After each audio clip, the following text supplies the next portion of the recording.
સુરતમાં આપઘાતની ઘટનાઓ વચ્ચે જાંગીરપુરામાં એક જ પરિવારના 4 લોકો રાત્રે સૂતા બાદ નહીં ઉઠતા સામૂહિક આપઘાતની આશંકા વ્યક્ત કરાઈ રહી છે. તો ઘટનાની જાણ થતાં પોલીસ કાફલો સ્થળે દોડી ગયો હતો.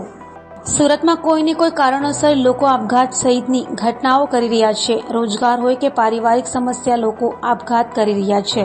ત્યારે એક જ પરિવારના 4 લોકોના મોતને લઈ સામૂહિક આપઘાતની આશંકા ઊભી થઈ છે. સુરતના જાંગીરપુરા વિસ્તારમાં એક જ પરિવારના 4 લોકો રાત્રે સૂતા બાદ સવારે ઉઠ્યા જ નહીં, જેને લઈ 4 લોકોએ સામૂહિક આપઘાત કર્યાની શંકા વ્યક્ત કરવામાં આવી રહી છે. હાલ પોલીસ કાફલો ઘટના સ્થળે પહોંચી ગયો છે અને તપાસ ચાલુ છે. એક જ પરિવારના 4 સભ્યોના ઘરમાંથી મૃતદેહ મળી આવતા લોકો પણ મોટી સંખ્યામાં દોડી આવ્યા હતા. એક પુરુષ અને 3 મહિલાના ઘરમાંથી મૃતદેહ મળી આવ્યા છે. હાલ પોલીસે વધુ તપાસ હાથ ધરી છે. જાંગીરપુરામાં રાજહંસ રેસિડેન્સીમાં ચાર લોકો મૃતક મળ્યા હતા, જેમના પરિવાર દ્વારા એમને સવારે 9 વાગે એમને ખબર પડી હતી કે એમના માસા અને 3 માસીના મૃત્યુ થયા છે. હાલમાં એમણે તરત 108માં ફોન કર્યો હતો અને પોલીસ ડિપાર્ટમેન્ટમાં જાણ કરી હતી. પોલીસ ડિપાર્ટમેન્ટની ટીમ અત્યારે હાલમાં તપાસ કરી રહી છે. એમણે એફએસએલની ટીમને પણ જાણ કરી છે. એફએસએલની ટીમ આવીને તપાસ કરશે કે કઈ રીતે મૃત્યુ થયા છે. પછી ત્યારબાદ આપણે કોઈક કહી શકાય કે કયા કારણે આ મૃત્યુ થયા છે. હાલમાં એ તપાસનો વિષય છે, એટલે અત્યારે તો કંઈ કહી નહીં શકાય, પરંતુ એફએસએલની ટીમ તપાસ કરે છે, સેમ્પલ લેશે, ત્યારબાદ આપણે કોઈ ડિસિઝન પર આવી શકીએ. 4 બોડી છે, તેમાંથી 2 બોડી જે નીચે ફ્લોર પર છે, જમીન પર, અને 2 બોડી સિટી પર છે. એટલે અસ્તવ્યસ્ત બોડી છે. બની શકે કદાચ ગભરામણથી થયું હોય, બની શકે કદાચ ફૂડ પોઈઝનિંગ હોય, કદાચ કોઈ સુસાઇડ પણ હોય. કંઈ હાલમાં કોઈક તારણ કહી ન શકાય. મારું નામ જયેન્દ્રસિંહ મોહનસિંહ રાજહંસ રેસિડેન્સી 402માં રહું છું. મને ઘટના એ બની કે એકચ્યુઅલી હું તો એક્સરસાઇઝ માટે નજીકમાં સુભાષબાગ છે ત્યાં રોજ જાઉં છું. એટલે 8:45 આવ્યો, જો ગેટમાં એન્ટ્રી થઈ તો 108 મારા કમ્પાઉન્ડમાં ઊભેલી જોઈ, એટલે હું તરત દોડ્યો.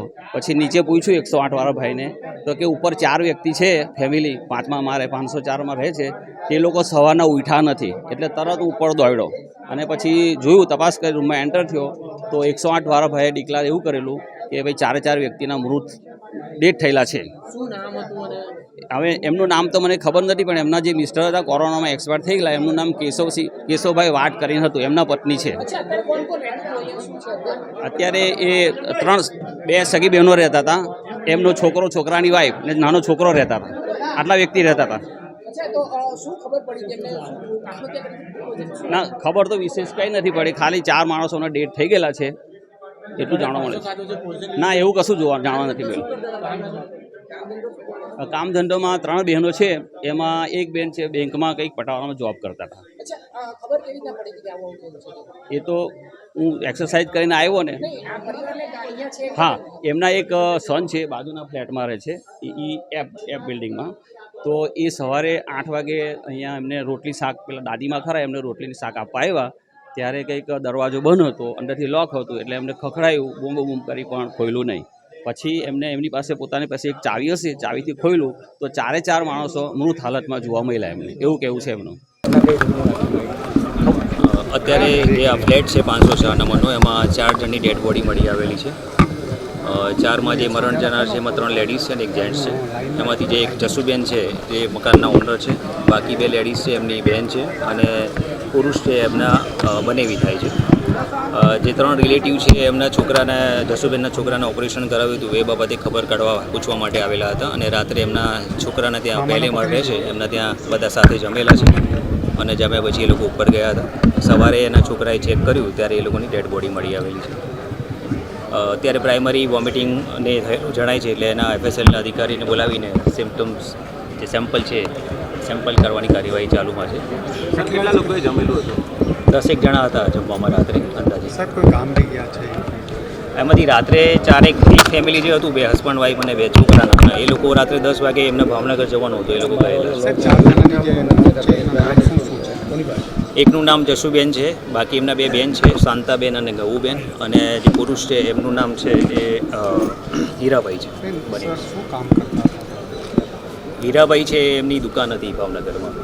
અને આ જસુબેન જે છે એ બેંકમાં પટાવાળા તરીકે ફરજ બજાવે છે. સાહેબ પ્રાથમિક વિગતમાં શું બહાર આવ્યું છે?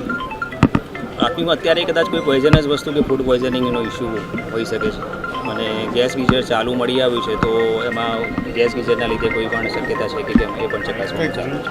10 લોકોએ ખોટું